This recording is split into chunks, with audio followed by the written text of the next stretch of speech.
Yes? Opo, sa Central Hospital po ito. Pwede po bang makausap si Miss Rosette Saavedra? Sige po. Saglit lang ha. Wait lang. Ma'am! Ma'am, para po sa inyo. Sa Central Hospital daw po, ma'am. Hospital? Opo. Hello? Oo. Ito si Mrs. Saavedra. Paniwalain mo yan. Yes? Opo, ako po yung head nurse ng Central Hospital. Opo, binigay po sa amin ng pasyente yung number nyo. May kilala po ba kayong Rowena Martinez? At tsahin ko po siya. Bakit po? May nangyari po ba sa kanya?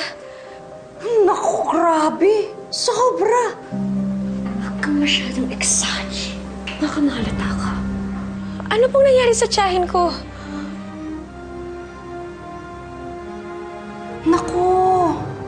Na-aksidente siya. Na-hit and run. Naku, grabe nga yung dugong na wala sa kanya. Sobrang dami. Pumunta ka na dito kung gusto mo pa siyang maabutan, ha? Sige. Pupunta na ako. Parang awa niya na gawin niya yung lahat para iligtas ang tsahin ko. Huwag niyo siya hahayaang mawala sa akin.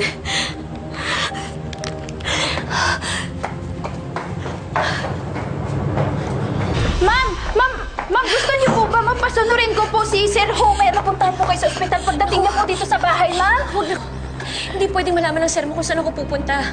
Baka matuklasan niya ang sikreto ko. Pero ma'am, ngayon niyo po kailangan ng karamay. Please, Juliet, pwede bang sundin mo na lang ako?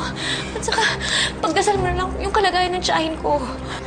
Sige na, alis na ako. Sige po, ma'am. Mag-ingat po kayo, ma'am.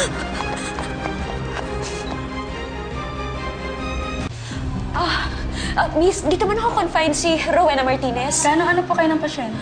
Pamangkin niya po ako. Wait lang po, ma'am. I'll just check. Wait naman po kayo.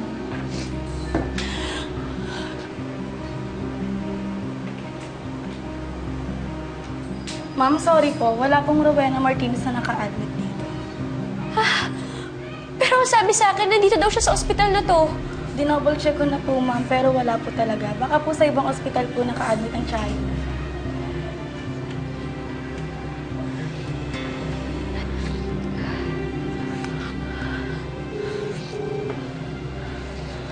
Hello, Beshi. Hello, Beshi. Kamusta? Nandito ako sa Central Hospital ngayon. Ang sabi, wala naman daw dito si Chang. Saan ba siya dinala? Anong ospital pinagsasabi mo?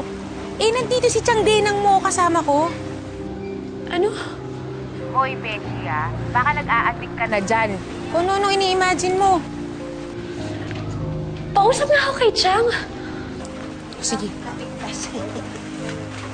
Salamat. Sinita po. Pausapin kayo. Hello? Hello, Nympha anak. Napatawag ka?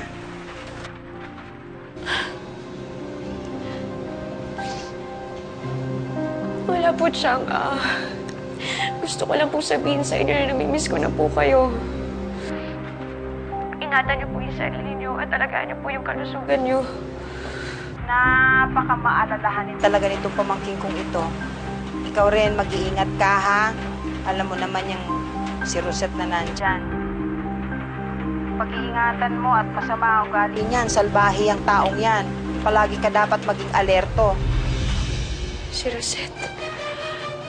Chang, sige po, tatawag na lang po ako mamaya.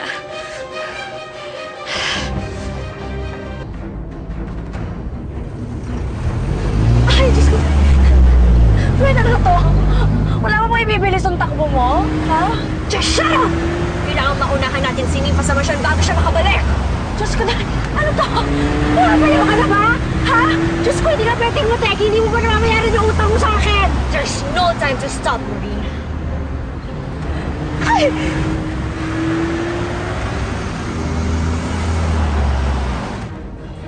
Juliet, kailangan ko ng tulong mo. Ma'am, tungkol po ba ito sa tiyang niyo? Hindi. Huwag mo nang alalahanin yung tiyahin ko. Walang nangyaring masama sa kanya.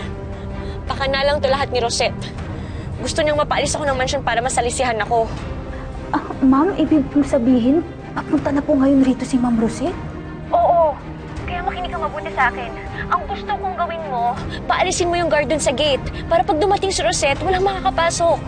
Ma'am, ano naman pong gagawin ko kay Manong Guard? Paano ko po ba makukumbinsi si Manong Abner? Ewan ko, basta Juliet, ikaw nang bahala. Tapos ma'am, paano ko naman po malalaman kung kayo na po talaga yung nasa labas, hindi po si Ma'am Rosette?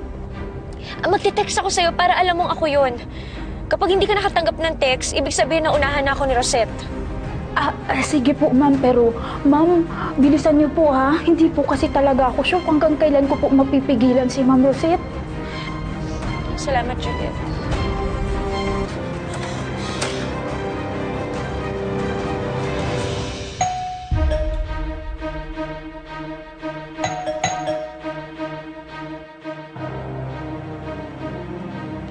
Hoy, Abner! Ano bang ginagawa mo dito?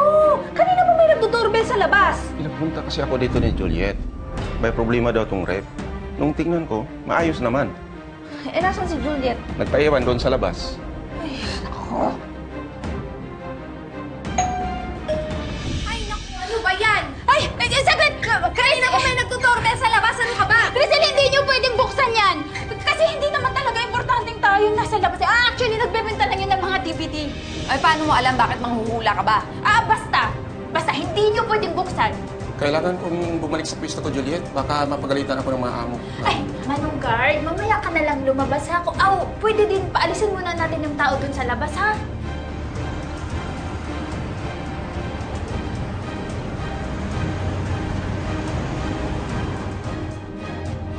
Ay, ewan ko sa'yo. Mukha nga.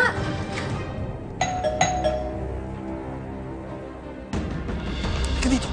Ka nang pumalag. It's useless.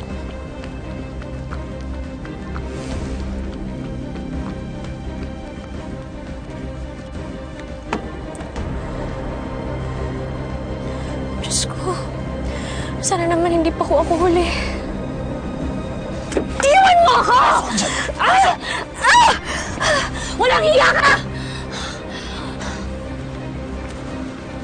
Walang hiya ka! I was so close to getting back my life. Bakit bumalik ka pa? Your life? Paano ng mga plano natin, ha? Ano yan, baliwala na? Kagaya ng pagbaliwala mo sa akin nung iniwan mo ako sa Amerika. Alam na alam mo, pinakaayoko ang pinagmumukha akong tanga. Walang hiya ka! Ano ba? Palabasin mo ako dito! Tumigil ka nga! Di kita hayaang sirain ang mga plano ko! Tumigil ka nga! Sasaktan ka lang kung pagpilitan mo pang bumalik kay Homer, ha? Tandaan mo yan. Bakit? Anong ina-expect mo? Na pagtsatsagaan pa kita kahit hindi mo na mabigay ang mga gusto ko? I'm sorry, but my love comes with a price tag. Not only Homer can afford it. Talagang gusto mong masaktan? Ha? Hindi ka na babalik kay Homer! Hayop ka!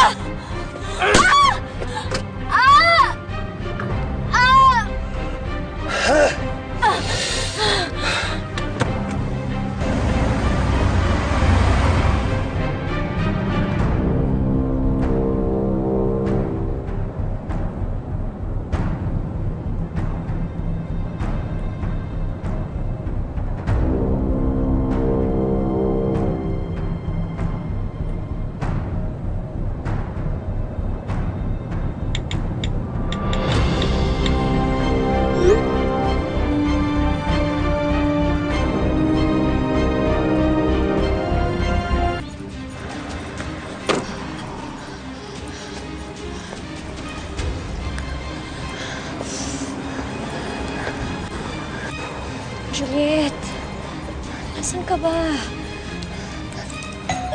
Hindi, ano ba naman yan, Juliet? Huwag ka nga epal. Ikaw piliin ko ka na eh. Hindi nga kasi yun importante. Hoy, Manong Guard! Mamaya mo na ba? Mamaya! Juliet! Ano ka ba, Juliet? Huwag ka nga magulog dyan. Juliet, huwag ka pasensya na po kayo ha. Ito kasi, itong mga bata. Saan sila? Okay ba sila? Ma'am, okay naman po yung mga bata. Parang kinakabahan kayo ha. May problema po ba? Puntahan mo naman yung mga bata o bigyan mo sila ng merienda. Merienda. Sige po. Sige na, ngayon na. Ikaw, pa-epal ka eh.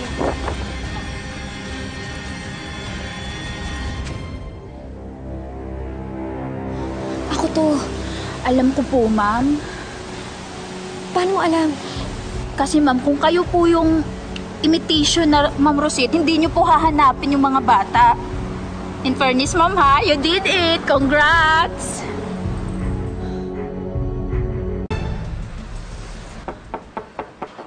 Nak.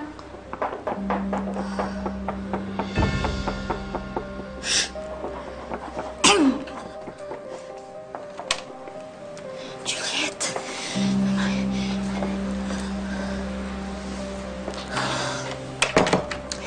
Juliet, maraming salamat sa lahat ng tulong, ha. Pasensya ka na rin kung nadadamay ka na. Naku, ma'am, ano ka ba? Wala po yun. Pero, uy, ma'am, sorry talaga, ma'am, ha? Kasi ang tagal ka namin napagbuksan sa labas. Pero alam niyo ba, ma'am, kung alam ko lang talaga kanina na kayo pala yung nasa labas, naku, ma'am, hindi ko po kayo pag-aantay ng halos 10 minuto sa kakadoorbell doon. Ma'am, sorry talaga, ha? Sorry po. Pero Juliet, nung binuksan ni Cristel yung gate, kararating ko lang noon. po? Gano, ibig sabihin... Malamang naunahan ako ni Rosette. Sinamantala niya na nasa ospital ako para masalisihan ako. Pero, ang pinagtataka ko lang, kung nandito na siya kanina pa, bakit hindi niya tinuloy yung pagbalik sa mansyon? Ma'am, hindi kaya nagbago na ang isip ni Ma'am Rosette? Baka, ma'am, wala na talaga siyang balak pa na bumalik talaga dito sa mansyon.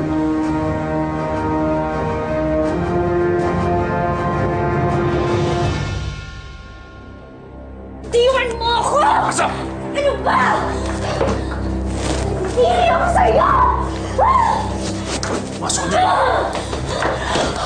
Diyan ka! Seriously? Kikidnapin mo na nga lang ako. Hindi ka pa makapag-provide ng sosyal na pagkukulungan sa akin? Alam mo, yan ang problema mo eh. Hindi ka nakokontento. Whether it's with me, Homer, o kung sino man lalaki, lagi mong hinahanapan ng kulang, laging may mali. So, kasalanan ko ba? Why don't you just accept the fact na ayoko na sa'yo cause you're broke and you're useless? Lahat binigay ko sa'yo. Ha? Jeremy! Iniwang ko ang buhay ko dito sa Pilipinas. Even my practice, lisensya ko, tinaya ko. And you're gonna call me useless? Ha? Jeremy, please. Pakawalan mo na ako dito. Kung talagang mahal mo ako, just let me go! No! Hindi ka makakaalis dito hanggat hindi mo kinakalimutan si Homer. Besides, you just call me useless. Pinantingin mo sa akin, ha? Hindi mapulo ka dito.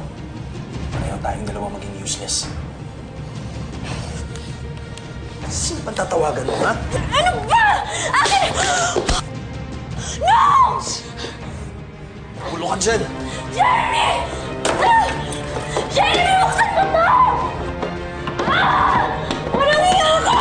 Tumahimik ka! Buksan mo to! Hayop ka! Jeremy!